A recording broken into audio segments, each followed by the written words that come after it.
Are you listening?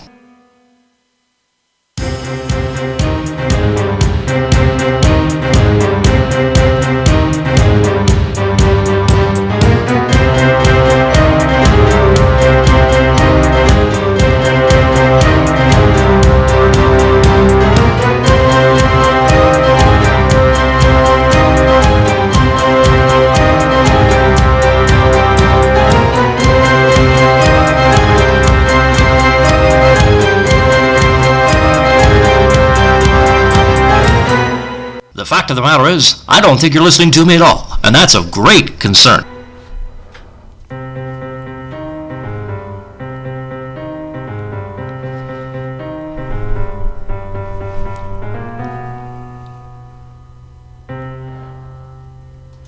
Good evening, everybody. Thanks for tuning in. You're listening to 88.3 CKXU FM. This is The Subject, regular part of your Friday night lineup. We'd like to start off the show this evening by offering a special product promotion for Windows 8. This late program delay brought to you by Windows 8, who decided that updates was a convenient time, that 7 p.m. Friday night was a convenient time to run them. So thank you, Bill Gates. Thank you, Windows. We really appreciate that, and we want to give you all our most appreciative gratitude for that. That said, you're listening to The Subject. This is for all of our new listeners, this is a listener interactive program. Each week we pick a topic, we discuss that topic, and if you've got something to say about the topic we're discussing, you are welcome when we let you know the time is right to call in and share your opinions with us. So don't hesitate, don't be afraid. All you listeners out there in radio airspace, don't be afraid to call. Also, don't be shy. Although most people nowadays are text savvy, we do remind you that you can call in. Yeah. That said, we begin our show with this week's edition of What Happened. Normally we do two news stories that are trending news stories from the week. However, this week we felt that it would be unprofessional of us to not give homage to this news story and our fullest criticisms, because it just has garnered so much attention that it deserves what it gets. And that is the story of Kim Ross. For those of you who are not familiar with the story... Kim Davis. Oh, sorry, Kim Davis. For those of you who are not familiar with the story of Kim Davis is the female court clerk in Kentucky who refused to issue a wedding license or a marriage license to a gay couple on the principle that she felt it was against her religious morals. And as a result of that, she is now, let's just say that the hot potato is being put right back in the oven where she belongs. The Supreme Court of the United States held the woman in contempt of a court order and actually had her arrested and put her in jail over this. Only for a week, which is the part that I find most appalling. Typically, if somebody were to defy the highest court in the country, they wouldn't be getting out in a week. And I'm not going to try to get too political here, but there's obviously other motives involved. But what I find absurd about this whole thing is the fact that we are letting people... I'm not saying that you can't have closely held religious beliefs, but there is the Constitution. The Constitution does not give you the legal right to refuse to do something based on that. Well, last I checked, the United States Constitution does offer freedom of religion. However, it does not offer you freedom to be a bitch. Yeah, that's more of an optional item. Yeah, and the thing is, like, this, what I find, this whole case, to me, is nothing short of insulting. It's an affront to any manner of true justice. There's tons of people behind bars that don't deserve to be there, and somebody like her who does deserve to be there gets help from a presidential candidate of all people. Well, I think we need to also highlight the fact that Kim Davis's reasoning for this was that she believes that gay marriage is destroying the integrity of marriage, that to legalize it would ultimately interrupt the sanctity of heterosexual marriage as what biblical pretense prescribes.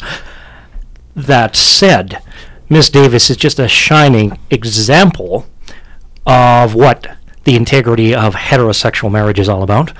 Oh yeah, she's had actually the numerous media outlets have dug into her past, and Miss Davis is not exactly a shining star herself. She has over 6 divorces. 6 divorces. She was pregnant when she was 17 years old. Had an abortion. Yeah, and yet you somehow think you have the right to tell people that they can't get married. Later turns to God, claims she's turned her life around, and then goes on a self-righteous tangent of defying the federal courts after they've implicitly stated that gay marriage is lawful. Well, and this is, we've talked about legalities of other issues that we've talked about before, but what really irked the crap out of me is the fact that her lawyers and she herself put on court records in front of a judge, her own words.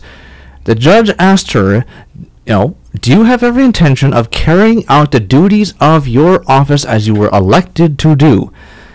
She said she had every intent of defying the court in front of a judge, and they still let her out. Now, the last time I checked, most civilians who defy a federal court don't walk free. And to make things a bigger farce, to make things a much bigger farce than this, now we've got Mike Huckabee. I'd like to use a different name for him, but I'll try and be family friendly. But Mike Huckabee, the U.S. presidential candidate, actually put on a big pomp and circumstance welcome back to the world Kim Davis ceremony right out front of the prison.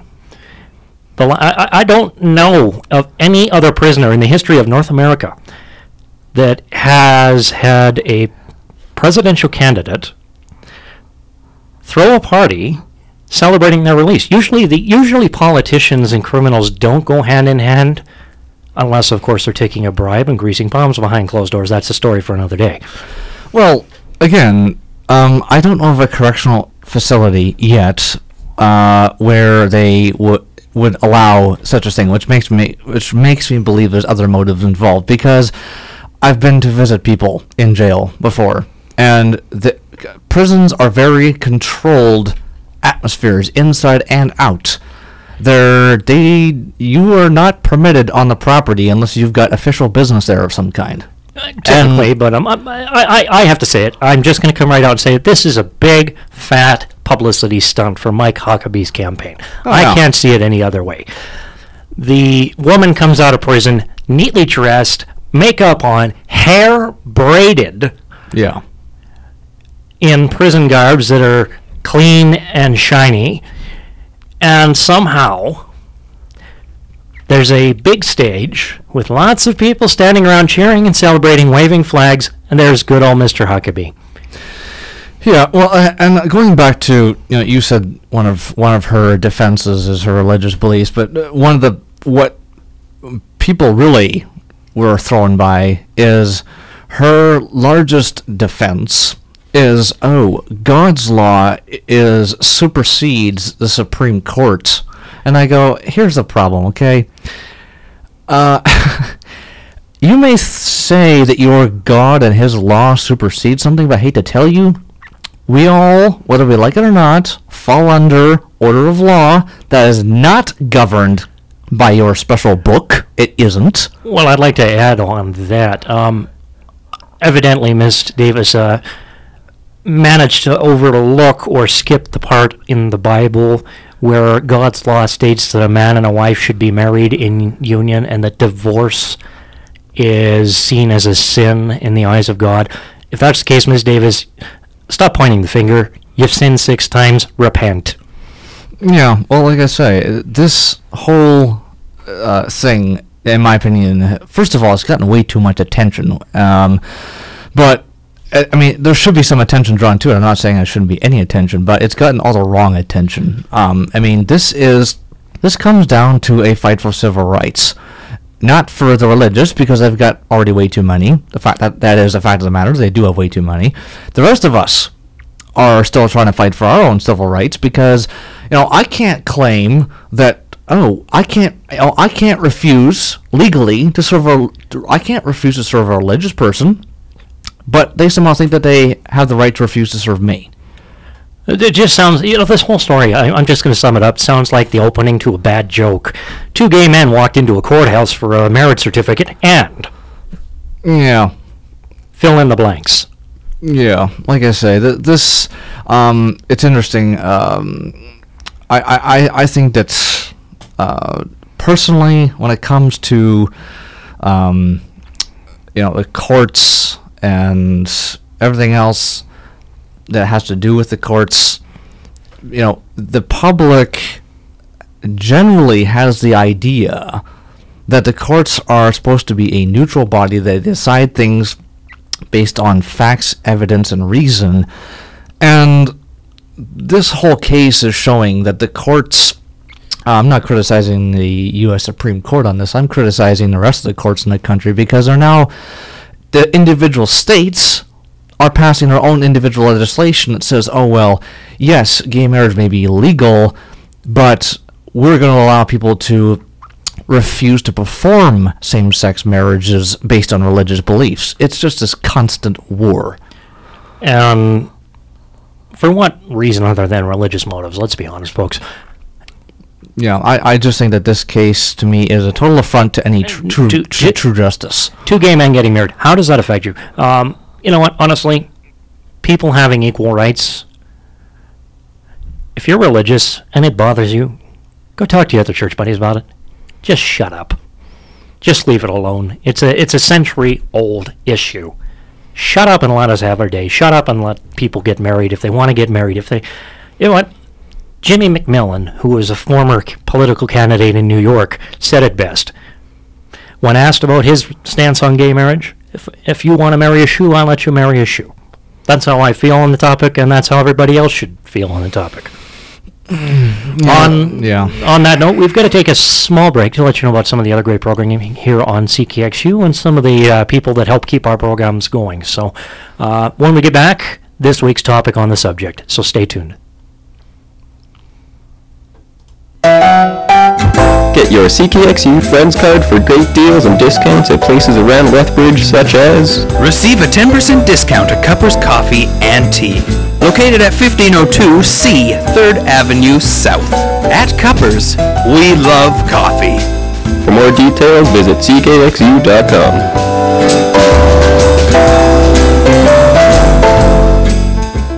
Disco Do you remember when punk rock was dangerous?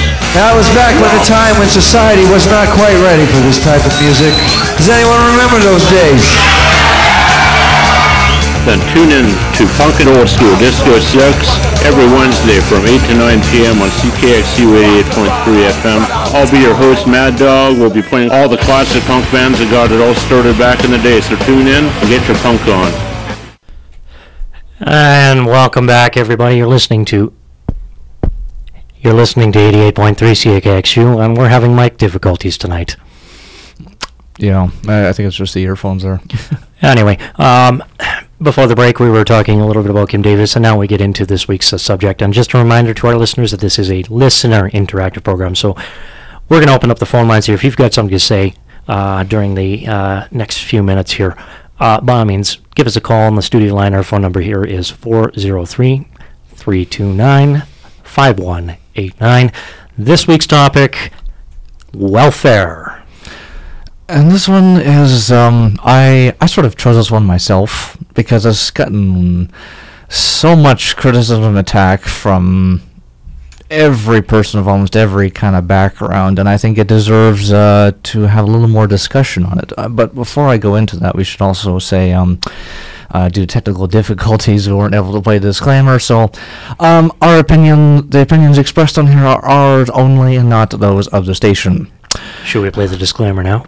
No, I'm just saying that the opinions expressed are our own and not of the station. This opinion disclaimer brought to you by Windows 8. If you want something done on time, get a Mac. Oh, now you're gonna have to. Oh, give me a break. You have to plug Apple now.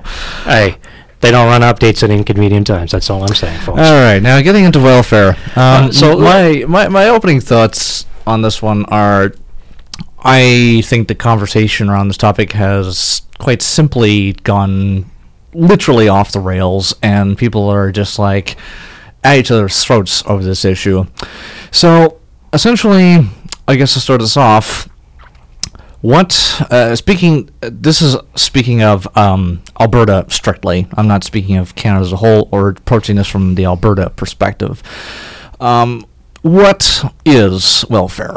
I'll let you get into that. Well, as far as welfare, the definition, and this is from the Alberta Income Supports website, which is Alberta's welfare program. Alberta government site. Yeah, from the Alberta Human Services website, Income Supports or welfare provides financial assistance to Albertans who do not have the resources to meet their basic needs. Basic needs. I wish I could edit that out. That is embarrassing. Basic needs like food, clothing, and shelter. That's that clothing part goes hand in hand with basic needs. And of course, what that means is, not everybody has got the resources. Not everyone has the resources to support themselves, to have their basic essentials such as food, shelter, and clothing, and of course basic needs, which is now going to be a running gag for this show. Well, hey, what's a flub if you can't make fun of it now? Absolutely. But yeah, essentially, welfare, which has sort of been rebranded as income support, I see that as a more politically correct terminology these days. But I mean, let's call a spade a spade. It is welfare. And that's a point we're going to get to later in the show, is the stigma that surrounds the term. Yeah, well, that's the thing is, I think that the public who generally have strong criticisms of this don't fully understand what it's intended for, why it was instituted in the first place, and who all is receiving it. I think the general public, a lot of people have this idea, oh, well, people can just sit on welfare the rest of their life and, live a happy-go-lucky lifestyle off the backs of taxpayers, and I have to tell you, that is simply not the case. Now, before we get too carried away with the topic here, I think we need to provide a little bit of history and insight into what welfare is. And originally, when this country was founded by the Social Credit Party, which was the first political party to function in Canada when it became a democracy, the Social Credit Party's objective at that time was to abolish poverty and to create social programs to help stimulate economic balance. And that is where the welfare good heavens, I am just having a bad night with words. That is where the welfare program first was sort of thought up. And what it was intended for at that time was exactly that, to give people the dignity of at least a somewhat respectable lifestyle to cover and help covering their basic needs, so their food, their shelter, their clothing, just the things you need. It's not a handout. It's not something that you're going to be going to Vegas and having a lavish vacation on. It's just enough to help support the basic necessities of life so that one can function. And as I said, these sort of social programs were developed by the Social Credit Party, who later became the Progressive Conservatives and the now Harper government. But over the years, this program has evolved and changed and developed, and unfortunately, while the program itself has evolved, the basic amounts have not kept up to inflation. Yeah, true. So even the basic core amount now for a single individual, which we looked into it, is about $700. Well, I think, yeah, no, but I think before we go into what you actually receive, I think it's good to go into, first of all, what are the criteria for being eligible to receive this? Because I think we have to first of all get rid of the stereotype of a bunch of users are just taking advantage absolutely. of this. You know, that is a great point, which I think we should touch on, is that there is, contrary to public belief, that any leech or lazy bum can just walk into the welfare office and walk out the same day with the check. This is not Western Union, folks. There is eligibility criteria in place by the government who creates these programs on who qualifies, and the parameters that they use are in determining eligibility for income supports are: A, is the person able to work, or not, in this case not able to work due to chronic health problems, barriers to employment?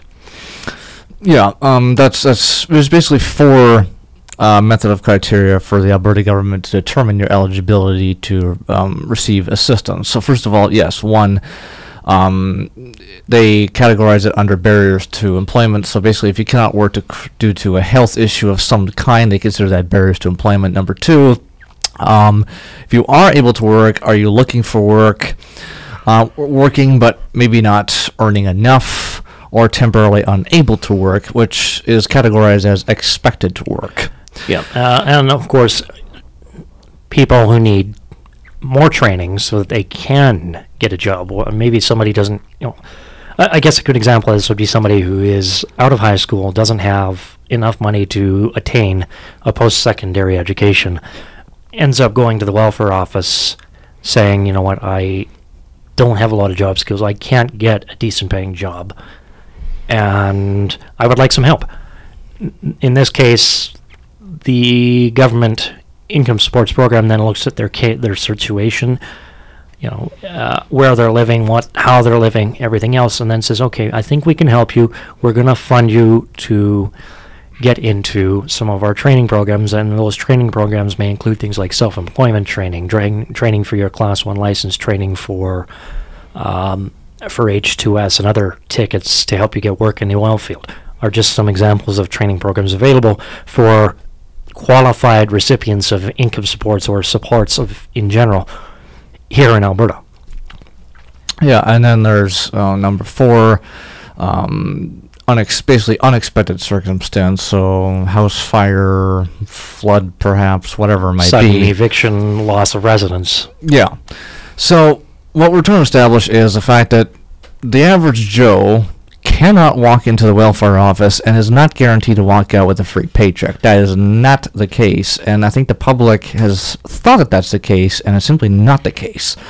And I think this has gotten way too much backlash because, we hear it everywhere we go. Welfare bummed here and there. And perhaps 20 years ago, that may have been the case. I haven't studied that far back. But definitely nowadays, I don't know of anyone, personally, who has ever had a lavish lifestyle off of welfare. It simply cannot be done. It just can't. The amount you receive nowadays, 50 years ago, you could definitely have had a lavish lifestyle, but not in today's current economic state. Yeah. And, I would say one of my largest criticisms of the welfare system is the fact that although they may have this criteria, I still see people out there who have every right to that assistance that I help pay for through my taxes, and they're not getting it. And that's really what frustrates me. But number two, what frustrates me is the fact that the welfare system, especially in Alberta, is treated like the lottery. You have to line up at 6 or 7 in the morning at most offices, and they only accept like the first 50 people through the door. Not even, it's the first 8. 8? Oh, wow. That's really gone down. Yeah, they only accept like the first 8 through the door, and if you don't get in to that small group, you have to come back the next day, attempt number 2, and if you don't get in that day, guess what? You got to keep on trying until you get within that first 8. Well, and that's just it. We have to take a brief break here, but when we come back from the break, we're going to talk about the negative sides of the welfare program and areas that stand for improvement. So, this is kind of the half-point time of our show. We always play a random selection from the cornucopia of unusual anomalies called music here at CKXU. This week we have selected a random sampling album of electronic dance music, so hoping for the best here because we haven't listened to this. A song called Chinese Jet Pilot, or the artist is Chinese Jet Pilot. The song is called Return of the Fat Dragon, and that's spelled PH, so it must be good because PH Fat is cool. So stay tuned. We'll be back in a couple of minutes here on CKXU. You're listening to The Subject.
Good evening. Welcome back, everybody. You're listening to The Subject here on 88.3 CKXU FM, Lethbridge. And before the break, we were talking about welfare. And just a reminder to our listeners that now is the time if you want to give us a call to the program. The phone lines should be open. Sometimes they're not, but they should be open. If you want to chime in on the subject, our telephone number, studio line here, is 403-329-5189. So if you'd like to call in and share your opinion on the topic of welfare, we invite you to do so. That said, we're going to carry on with our discussion from before the break there, and where we left off, we were talking about some of the eligibility criteria for the welfare and income supports program. Now we're going to talk a little bit about some of the problems with the program and where it would appear needs improvement. Well, as I was saying, what frustrates me is I personally am I'm a strong believer in a welfare system. I think that it's there for a very good reason, and I want my tax dollars going to people who legitimately need it. Now, that's not saying that there are going to be the ones who fall through the cracks, who end up getting money that they really aren't deserving of. But I'm not going to get too uptight about it, because it's a small amount. You can't really live off it anyway. But irregardless, my biggest criticism, I guess, would be the fact that it's treated like a lottery system. And basically, you have to line up an early hour at an office. You are not guaranteed to get in to talk to somebody. And I think that that's just wrong in of itself. It shouldn't be treated as like the first 8 people are, accepted and can be, and put on this list to talk to a worker. Because what says that those 8 people actually have legitimate issues that are deserving of welfare? That process, in some ways, eliminates. I think the bigger issue there, in addition to the fact that it's being treated like a lottery program where people have to line up and only a certain number each day are allowed to see a service worker. The other issue I see here is that the program itself is being assessed by workers who have cushy salaries, get absolutely, stellar employment benefits, and in the end, while they may have a post-secondary degree, student loans, whatever, and may have some debt, they have a guaranteed income coming into them that is livable. They have the means to maintain a reasonable quality of life. And ultimately, these are the people sitting behind the counter with an individual who does not have 2 dimes to rub together, and somehow these people who have never been in a poverty or low income, without money, immediate survival emergency situation. Yeah. These are the people that are assessing people on the other side of the counter who are desperately in need, have no money, and the ultimate say is going to people who haven't got a frickin' clue what it's like to be without money. Well, yeah, and actually, I was going to say is the worker, whoever you happen to see that day, ultimately has the power of a judge essentially to decide whether or not you should receive benefits. And literally, it is entirely, they claim they're based on criteria, but I've seen evidence to suggest otherwise. It entirely is based on their own opinion and assessment of you. And if they don't think that you are deserving of it, they can deny you. And there's no guidelines or criteria in place as far as what the workers are supposed to do. As far as I have spoken with ministers, supervisors, and other people in these departments, and there is no accountability to the people making these decisions who are denying benefits or help to people who genuinely are in need of it. The only means of essentially retribution is that they do have an appeal process, but even the appeal process is a very one-sided setup, because you've got the way their chain of command is working. You've got your worker who makes the intake worker who makes an initial assessment of your case and circumstances and decides whether you should be eligible. From there, if you are decided or deemed eligible, you are then moved over to a caseworker who does an intake for your file. That intake is an appointment which is scheduled sometimes 2 weeks after you have been deemed eligible, in a circumstance where you have no frickin' money, but somehow they expect you to survive 2 weeks while you wait to open up a file to receive your benefits. From the caseworker point of view, if you're not happy with the decision, you then have the supervisory means of appeal. The supervisor has the final say, at which point you then have to appeal to the Appeals Committee, which is a panel of 3 people made up by what they claim is outside persons. It has been my experience personally that most of the people on these appeal panels have little to no empathy or sympathy for the people putting their case before them, and are ultimately hired by the same government who is paying them to be impartial. And something that came to mind here, one of the largest criticisms of individuals on welfare, there's supposedly users of the system for no apparent purpose. People think that people are just getting free money handed to them for nothing and things like that.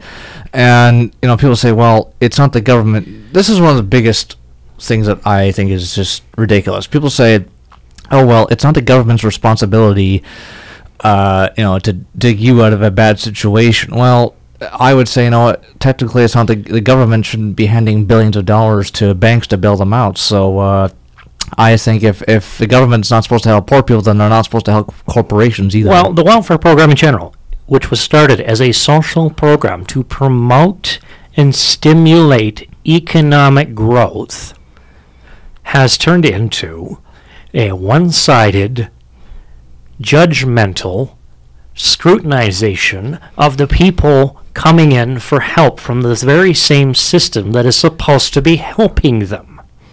Yeah, it is a broken system.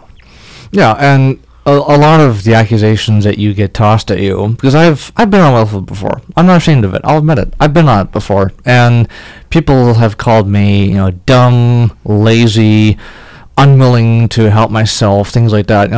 I say that, the criticism that people on welfare are just lazy bums accounts for maybe 2% of the amount of people that actually are on welfare. And I have to say this. My co-host is absolutely right. The stigma that is attached to people who are either, be it permanently or temporarily, on some form of government assistance, are perceived in the eyes of society as leeches, as users, as deadbeats. And I ask 2 questions. Number 1, what right have you got to judge, because you do not know the circumstances of the person you're pointing the finger at? And number 2, you think that $700 a month that a single individual is receiving is cheating you out of your tax dollars? Remember that you've got politicians who are getting copious amounts of money for a monthly salary out of your same tax dollars and doing nothing for you. So, in essence, I'm going to ask the question, who is really the leech of your tax dollars? Yeah, I've got, and the thing is, there's plenty of people I know of who've gone to the welfare office with legitimate needs and been denied the assistance that they are rightfully deserving of, but I've seen more people walk out of that office not deserving of it. So here's the thing. I don't care if hundreds of people receive a $500 check that they're not deserving of. I don't care. Because if they are denying one person who does deserve that money, that assistance, that's wrong. Well, one has to remember that the welfare system is funded by public resource. And what that means is, even if that deadbeat has been living off welfare for 2 years, that same deadbeat may have had a job for 5 years that they lost, haven't been able to find a job for the last 2 years, and that deadbeat that you're pointing the finger at has contributed just as much to the pool that funds these social programs as you, pointing the finger at them. Yeah, and like I say, I think that for those who say it's not the government's job to help the poor, I turn that around and say, what? If that's the case, then it's not the government's job to bail out corporations either. It's a two-way street. Well, It's not the government. If to those who say it's not the government's job to bail out the poor, I say the poor government needs to bail themselves out. Very valid. True. Yes. Because they've dug themselves so deep into a deficit, abusing and misusing public resources for their own financial interests, that they have actually pilfered away. You think that $700 a month for a single individual is wasting money? Think about the billions of dollars that have been wasted away on foreign aid programs, foreign defense programs, in a country that is a neutral ally to most of the nations in this world. Yeah. I mean, it's true. We're giving away more money overseas than we are our own people to help out our own country. I mean, you want to point the finger at waste? This is wasteful. Justin Trudeau, a candidate for the new government, has actually suggested sending coats to needy children in Iran. Yes, let that soak in for a minute. Sending coats to needy children in Iran, which geographically is a desert. Yeah. And you think that helping somebody get off their feet while they're down on their luck for $700 a month is a waste. Well, and something I would say, to people who point a finger and criticize, I used to be one of those people. I can speak this from experience. I used to be one of those people. I put those people down. I regret it to this day, because it was only shortly after I used to be in security, and I treated I can't say I was honest the entire time, and I treated people in those positions like dirt a lot of the time. I did. And next thing you know, I ended up losing my job through dirty politics. Next thing you know, I've got an eviction notice on my door. I just found myself in the exact same situation that I've been criticizing. All I'm saying is, be careful who you point the finger at, because you never know when it could happen to you. And that was my next point, is you don't. You just don't know what lies in store for your future, unless, of course, you're a psychic. You might. And if you're not a psychic, good luck predicting your future. You really don't know. Yeah. It could happen to you. That's all I'm saying. You could lose your job tomorrow because your company went bankrupt, then show up to work and the doors are locked and the windows are boarded up and you're shit out of luck for getting your pay. What are you going to do now? Oh, well, there's always the welfare office down the road. You need help. So before you point the finger, remember, it could be you.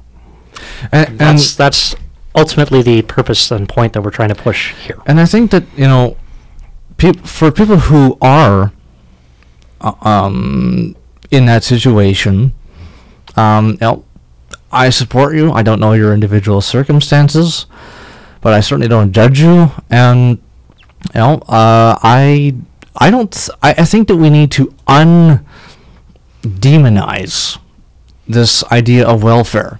One should not be, because that's the thing, it's people feel a sense of shame about being on welfare. It's like, oh, I'm now just a regular welfare bum. It's like this ideology. I don't think that is something that one should have to be ashamed of. You happen to have a bad situation, whatever that situation may be. You went to the government, which does have a responsibility to help everybody, not just the rich and elite. So, you are receiving the assistance that you are rightfully entitled to. I don't call that something that you should feel ashamed about. There has been cases where people have been multimillionaires. They've been down on their luck. They've had to use the welfare system, and they've paid it back.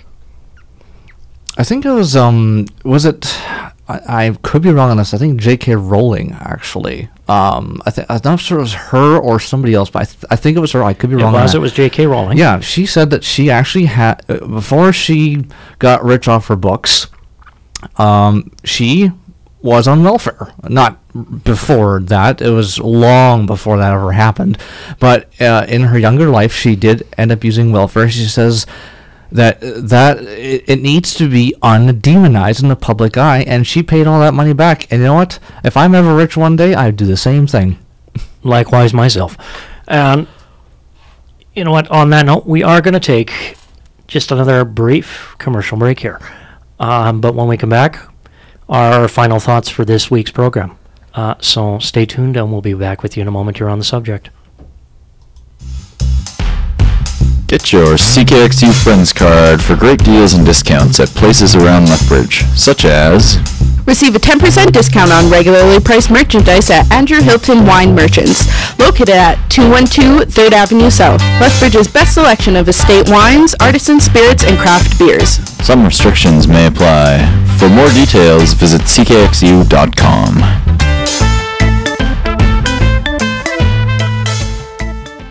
What shall I do with a drunken sailor? Get your CKXU Friends card for great deals and discounts at places around Lethbridge, such as... Receive a 10% discount on Drunken Sailor, located at 323 6th Street South. Purveyors of alternative clothing for adventurous mermaids and lost sailors on the prairies. Some restrictions may apply. For more details, visit ckxu.com. Good evening, everybody. Happy Friday night. Welcome back. You're listening to The Subject here on 88.3 CKXU FM. I'm Ben Christensen, and joining me is my co-host, Mr. Thomas Stone. Before the break, we were talking a little bit about some of the stigma attached with people who are on the welfare program, as well as some of the faults in the welfare program. And we're going to leave you with a sort of a last few minutes of final thoughts here. Well, I was thinking of, I typically like to try to end shows with, we point out a lot of problems, and of course, people are probably thinking, well, you want to point the finger and criticize, where are your solutions? Well, thank you for asking. Solutions. Well, first of all, the system needs a serious overhaul, because, as we said before, it's treated like a lottery system. That is the first thing that has to change. To me, if you line up at the welfare office in the morning through whatever circumstance brought you there, you should be able to see a worker. You shouldn't have to be the first 8, 10 people, whatever, through the door to see somebody. That's the first thing that's got to change. Second, again, I see a lot of people who are in serious, legitimate need who are getting denied. That's got to stop, because we have to stop putting these critical decisions in the hands of people who, in my opinion, do not have the life experience or the education necessary to be making such decisions about other people they know nothing about. I truly believe that workers in that position should be required, as a mandate of their job, for 1 week to surrender all of their luxuries, their daily coffee, their cell phones, their gas, their credit cards, all the things that they're used to that present them a little bit of better opportunities than others. And for 1 week, they are expected to live on 1/4 of that monthly amount for a single individual, which is $700. 1/4 of that being approximately $125. I believe that the workers who are making these decisions would have a far greater compassion for the people they're serving and getting paid to serve if they were expected for 1 week to survive on the same amount of income that they're issuing to the patrons who they see and deal with on a day-to-day basis. If you could live on $125 for 1 week in this day and age, please call the show right now. Let us know your secret. Yeah. Because it certainly doesn't go as far as it used to. Well, another thing is, one thing to point out, I think, between EI and welfare, EI used to be very good, and it's gone downhill ever since. But it's important to keep in mind that EI and welfare we've, as a public, we have all paid into this. I mean, even right now, it's pulling teeth just to get EI, which is something that you yourself, if you are on EI, you're only getting money that you've paid into the system, that you're just getting it back. That's the whole purpose of it. But even welfare, if you were a regular tax-paying citizen, and you wind up in a bad circumstance somehow, it's really not a whole lot different. That all you're getting is your own tax money that you have given the government back. So in essence, even if people want to perceive others as welfare bums, that's such a ridiculous term, because those people are only getting the money back that they have given in the first place. It's such a judgment. The only exception to that is that somebody hasn't worked since the day they turned 18, has never had a job in their life, never has a social insurance number, except for the purpose of using welfare. Those people are welfare bums. The rest of us who have at any point in our life since the day we got a social insurance number, worked, been employed, paid taxes, have a right, not entitlement, but a right to access the resources that the government takes in small portions, puts into a large pool each and every time you, me, and everybody else get paid from our work. No, you're just getting your own taxes back. That's your money, and you're rightfully entitled to it. There's no issue of using the system. You have to get rid of that idea, because in some ways, people should be using the system, because it is your money. That's your money that you've paid. You're getting it back. You're rightfully entitled to it. That little number that I just mentioned, that social insurance number, people seem to forget that little number, the social insurance number, is a tracking number for the amount of money that you, as a single individual citizen in this country, pay in to social development from the very day it was issued to you. That program, that is why it is called social insurance, because just like you have an insurance on your car, you may not need it, but you're constantly paying into it because it is required, just like social programs such as welfare. You're paying into it, you may not need to use it, but it is there if you do, and it's only there for your benefit. So don't judge people who are on welfare. Don't point the finger. And remember that you may one day be that person. So tread carefully. That's the end of our program. It's been great hearing talking with all of you again this week. That's it. Just a brief reminder before we go. This weekend, September 12th, Gold Gardens. Saturday, I believe it's from 11 until 9 p.m. at Gold Gardens, is CKXU's 5th annual Love and Records Festival. And we have some amazing special guests coming for that. There will be a beer garden, there will be an art gallery, a comedy tent, collectibles and food vendors, kids zone, and a main stage featuring, some of you will remember this great individual from your childhood, Mr. Fred Penner, will be live at Love and Records on the main stage. So if you remember Fred Penner, I know I do, come on down to Gold Garden Saturday, check it out. On that note, we'd like to thank you for listening.